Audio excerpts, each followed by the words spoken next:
নমস্কার বন্ধুরা, আজকে আমি একটা খুব ইজি এবং খুব ফেভারিট, এটা অলমোস্ট পুরো ভারতেই একটা জনপ্রিয় রেসিপি। This is chicken lollipop.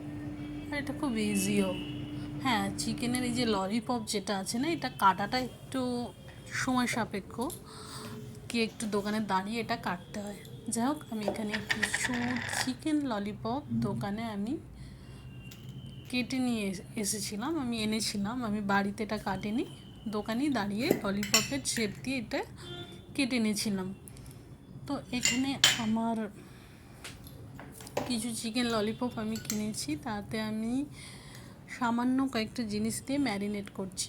আদা, রসুন, গোলমরিচ গুঁড়ো, নুন, তারপর সয়া সস, এইগুলো দিয়ে মাখিয়ে কিছুক্ষণ আমি এটাই ম্যারিনেট করে রেখে দিয়েছিলাম। হ্যাঁ, শেষে আমি কর্নফ্লাওয়ার দিয়েছিলাম।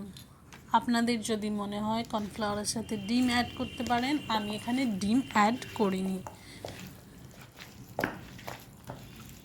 কর্নফ্লাওয়ারটা বুঝে শুনে দেবেন, যদি মনে হয় আরেকটু লাগবে, যেমন আমার এটাতে অনেকটা কম হয়েছিল, তো পরে আমি আরেকটু কর্নফ্লাওয়ার অ্যাড করেছিলাম। এবার এগুলো ভাজার পালা। Marination is done. তারপর আমি কড়াইতে তেল দিয়ে আমি এটা ভেজেছি। তো আপনারা যদি পারেন আরও ডিপ ফ্রাই করলে করতে পারেন। আমার ভাজা হয়ে গেছে, একটা একটা করে আমি ভেজে তারপর আরেকটা আমি প্যান নিয়েছি, প্যানেতে আমি কিছু রসুন কুচি দিয়েছি। মেনলি চাইনিজ বেশিরভাগই ফুডেতে ওরা রসুনটা ইউজ করে। তো আমি এখানে রসুন কুচি দিয়েছি, তাতে কাঁচা লঙ্কা চেরা, তেলেতে নুন, চিনি, এগুলো আপনার স্বাদ মতো আপনি দেবেন। স্প্রিং অনিয়ন একটু চপ করে আমি অ্যাড করেছি।